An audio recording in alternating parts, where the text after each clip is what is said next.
సికింద్రాబాద్ లోని doctor Narayana college of hotel management లో 100% job guarantee 966365 ఒక ఆరోపణ ఉందన్న, అంటే మామూలుగా రిజర్వేషన్లు తీస్తారు అలాంటితో పాటు దేశ సంపదని మొత్తం అదాని వాళ్ళకి అమ్మేస్తారని చెప్పేసి, కార్పొరేట్ శక్తులకు అమ్మేస్తారని చెప్పేసి ఇంకో ఆరోపణ ఉందన్న మీ మీద. ఎట్లా అమ్మేస్తారు? ఎట్లా సాధ్యం? అది ఎట్లా అమ్ముతాము? ఈరోజు ప్రతి బ్యాంకు, ఎవ్రీ బ్రాంచ్ ఏదైతే ఉన్నదో, కొన్ని లక్షల బ్రాంచులు ఉన్నాయి.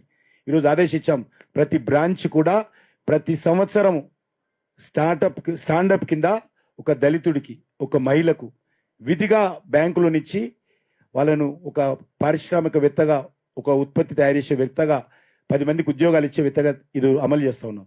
అంతకుముందు ఎప్పుడన్నా చూసామా? ఎవ్రీ బ్రాంచ్ మ్యాండేటరీ చేశాము. ఎవ్రీ ఇయర్ అందులో ఒక మంచి దళిత కుటుంబానికి సంబంధించినటువంటి వ్యక్తికి లోన్ ఇచ్చి ఇండస్ట్రీ పెట్టుకోవడానికి, వ్యాపారం పెట్టుకోవడానికి, ఒక మహిళకు పెట్టుకోవడానికి. ఈరోజు అదానీ మేమున్నప్పుడు వచ్చాడా, లేకపోతే అంబానీ మేమున్నప్పుడు వచ్చాడా?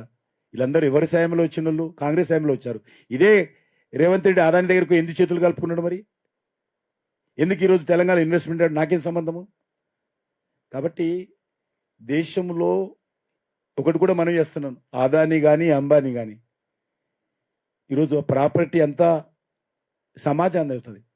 ఎవరు పోయేటప్పుడు ఎవరు తీసుకుపోరు. ఉద్యోగాలు ఎంత వస్తున్నాయి అనేటువంటిది చూడాలి. మనము ఇతర దేశాలతో పోటీపడంగా నాణ్యమైనటువంటి వస్తువులు తయారు చేస్తున్నాము. విదేశీ పెట్టుబడులు వస్తున్నాయి, ఎన్ని బహుళజాతి కంపెనీలు వస్తున్నాయి.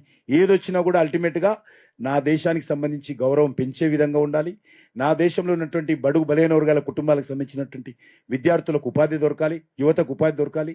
నా దేశము ఈరోజు ప్రపంచంలో ఒక శక్తిశాలి దేశంగా ఎదగాలి. కాబట్టి అదానీ కావచ్చు, అంబానీ కావచ్చు, అది మాకు లెక్క కాదు, ఎవరున్నా ఎవరిపోయినా. కానీ నా గ్రామంలో ఉన్నటువంటి దళిత కుటుంబానికి సంబంధించినటువంటి ప్రతి సంవత్సరం ఒక యువకుడికి లోన్ ఇచ్చి తన కాళ్ళ మీద నిలబెట్టగా ఒక పారిశ్రామికవేత్తగా తయారు చేస్తున్నామా లేదా అనేదే ఈరోజు నా ముందున్నటువంటి ప్రశ్న. సుమన్ టీవీలో మీ పర్సనల్ అండ్ బిజినెస్ ప్రమోషన్స్ కోసం కింది నెంబర్కి కాంటాక్ట్ చేయండి.